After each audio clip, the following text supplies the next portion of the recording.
Chapter 7. It was a bitter winter. The stormy weather was followed by sleet and snow and then by a hard frost which did not break till well into February. The animals carried on as best they could with the rebuilding of the windmill, well knowing that the outside world was watching them and that the envious human beings would rejoice and triumph if the mill were not finished on time. Out of spite, the human beings pretended not to believe that it was Snowball who had destroyed the windmill. They said that it had fallen down because the walls were too thin. The animals knew that this was not the case. Still, it had been decided to build the walls 3 feet thick this time instead of 18 inches as before, which meant collecting much larger quantities of stone. For a long time the quarry was full of snowdrifts and nothing could be done. Some progress was made in the dry, frosty weather that followed, but it was cruel work, and the animals could not feel so hopeful about it as they had felt before. They were always cold and usually hungry as well. Only Boxer and Clover never lost heart. Squealer made excellent speeches on the joy of service and the dignity of labor, but the other animals found more inspiration in Boxer's strength and his never-failing cry of, "I will work harder." In January, food fell short. The corn ration was drastically reduced, and it was announced that an extra potato ration would be issued to make up for it. Then it was discovered that the greater part of the potato crop had been frosted in the clamps, which had not been covered thickly enough. The potatoes had become soft and discolored, and only a few were edible. For days at a time the animals had nothing to eat but chaff and mangles. Starvation seemed to stare them in the face. It was vitally necessary to conceal this fact from the outside world. Emboldened by the collapse of the windmill, the human beings were inventing fresh lies about Animal Farm. Once again it was being put about that all the animals were dying of famine and disease, and that they were continually fighting among themselves and had resorted to cannibalism and infanticide.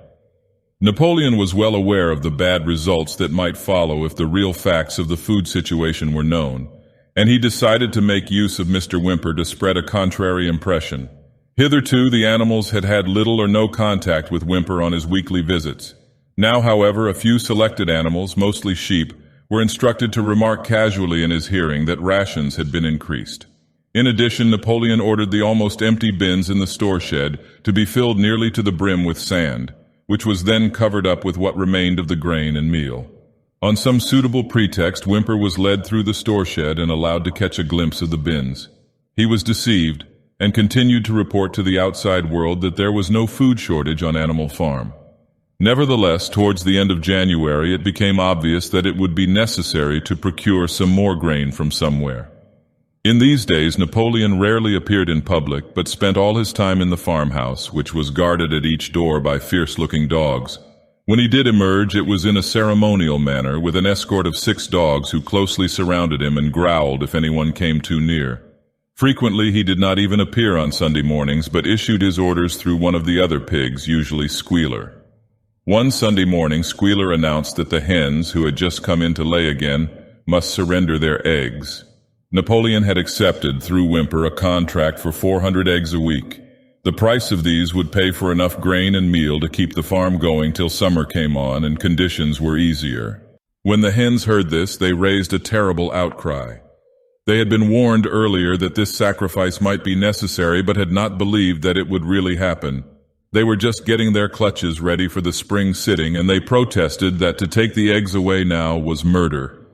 For the first time since the expulsion of Jones, there was something resembling a rebellion. Led by 3 young black Minorca pullets, the hens made a determined effort to thwart Napoleon's wishes. Their method was to fly up to the rafters and there lay their eggs, which smashed to pieces on the floor. Napoleon acted swiftly and ruthlessly.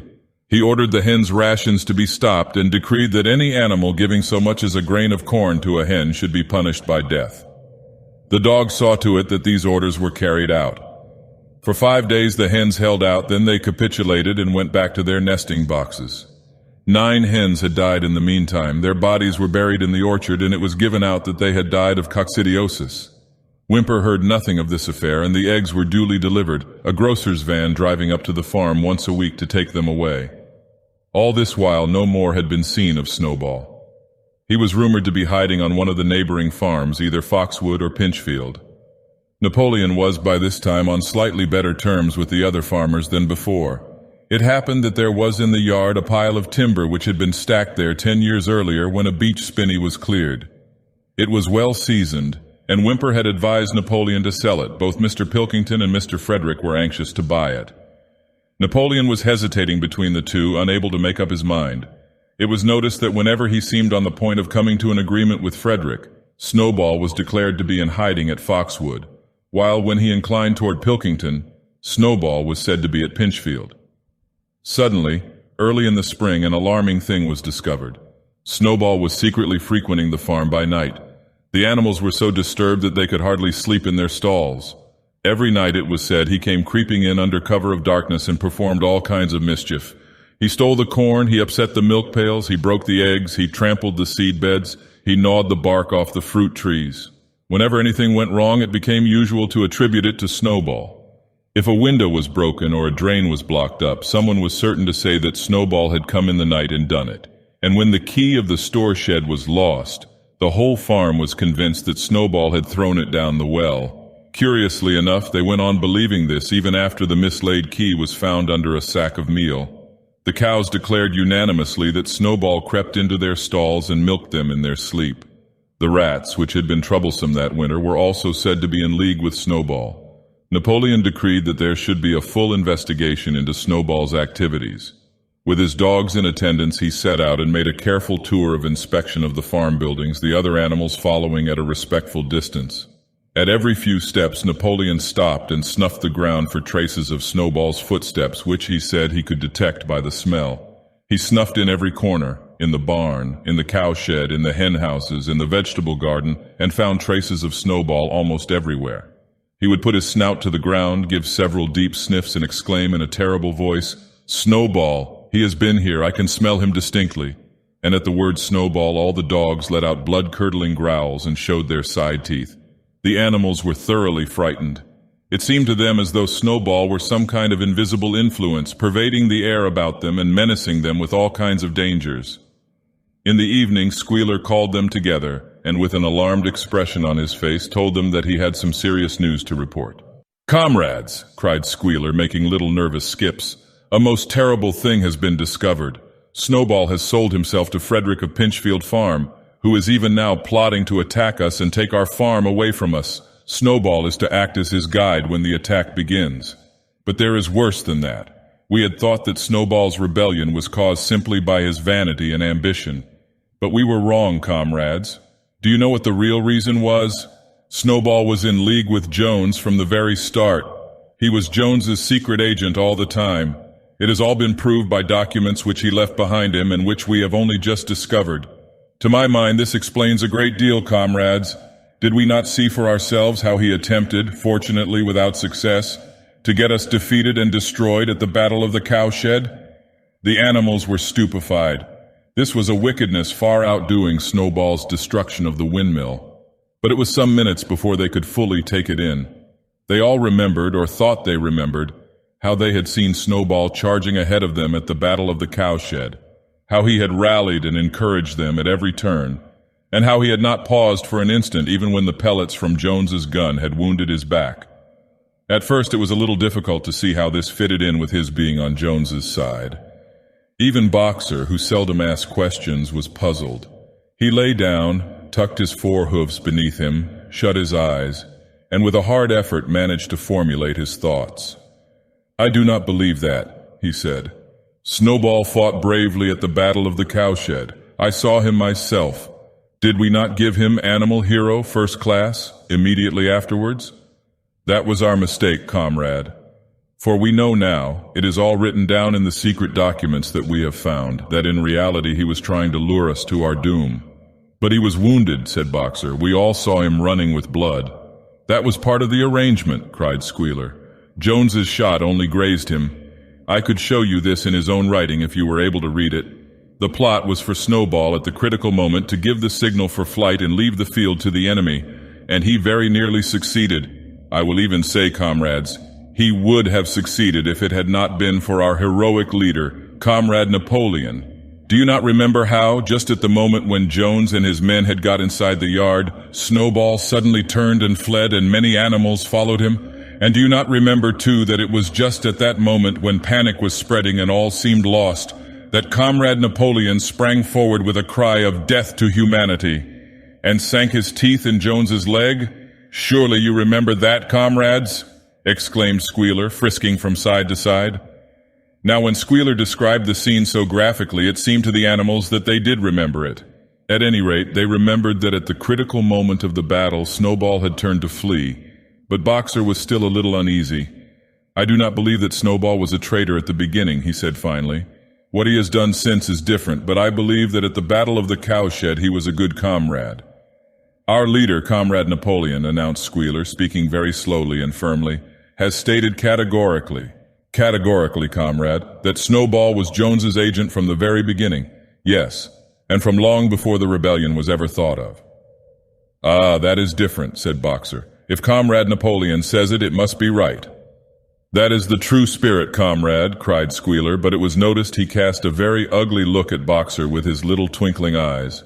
He turned to go, then paused and added impressively, I warn every animal on this farm to keep his eyes very wide open, for we have reason to think that some of Snowball's secret agents are lurking among us at this moment. 4 days later, in the late afternoon, Napoleon ordered all the animals to assemble in the yard. When they were all gathered together, Napoleon emerged from the farmhouse wearing both his medals, for he had recently awarded himself Animal Hero First Class and Animal Hero Second Class, with his 9 huge dogs frisking round him and uttering growls that sent shivers down all the animals' spines. They all cowered silently in their places, seeming to know in advance that some terrible thing was about to happen. Napoleon stood sternly surveying his audience, then he uttered a high-pitched whimper. Immediately the dogs bounded forward, seized 4 of the pigs by the ear, and dragged them, squealing with pain and terror, to Napoleon's feet. The pigs' ears were bleeding, the dogs had tasted blood, and for a few moments they appeared to go quite mad. To the amazement of everybody, 3 of them flung themselves upon Boxer. Boxer saw them coming and put out his great hoof, caught a dog in mid-air and pinned him to the ground. The dog shrieked for mercy, and the other 2 fled with their tails between their legs. Boxer looked at Napoleon to know whether he should crush the dog to death or let it go. Napoleon appeared to change countenance and sharply ordered Boxer to let the dog go, whereat Boxer lifted his hoof, and the dog slunk away, bruised and howling. Presently the tumult died down. The 4 pigs waited, trembling, with guilt written on every line of their countenances. Napoleon now called upon them to confess their crimes.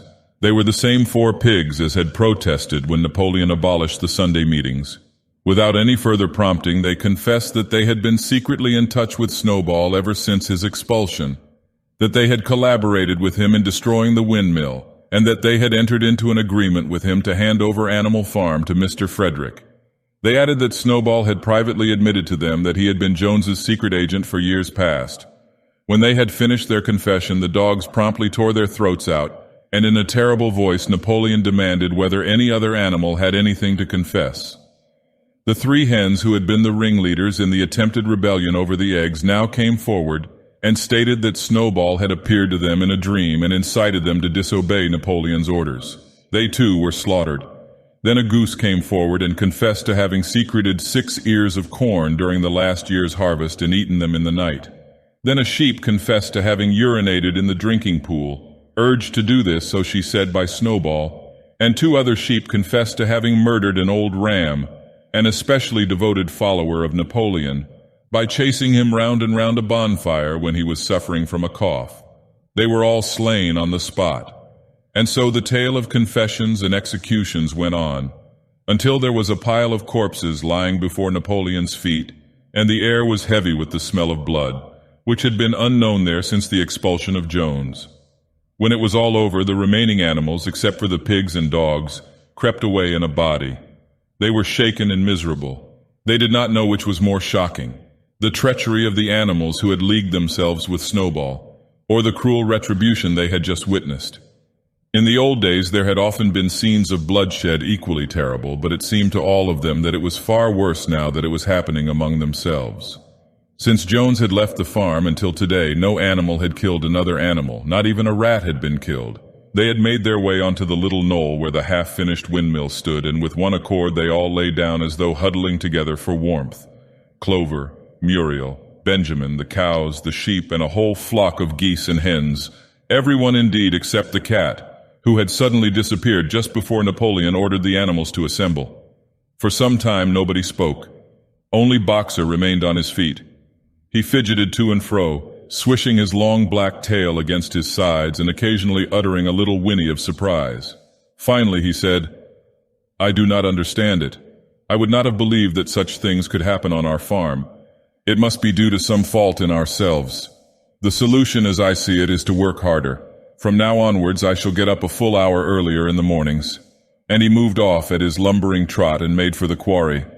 Having got there, he collected 2 successive loads of stone and dragged them down to the windmill before retiring for the night.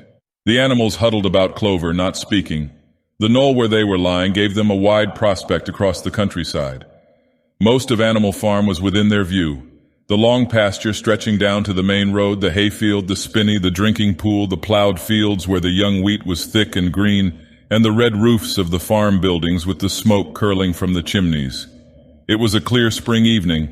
The grass and the bursting hedges were gilded by the level rays of the sun.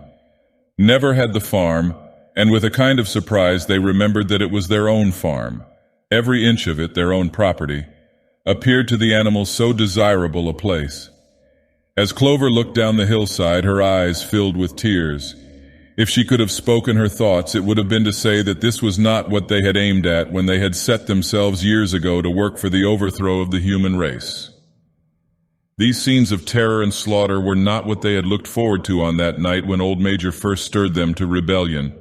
If she herself had had any picture of the future, it had been of a society of animals set free from hunger and the whip, all equal, each working according to his capacity, the strong protecting the weak, as she had protected the lost brood of ducklings with her foreleg on the night of Major's speech.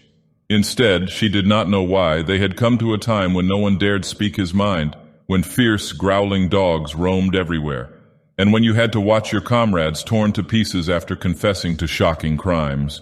There was no thought of rebellion or disobedience in her mind.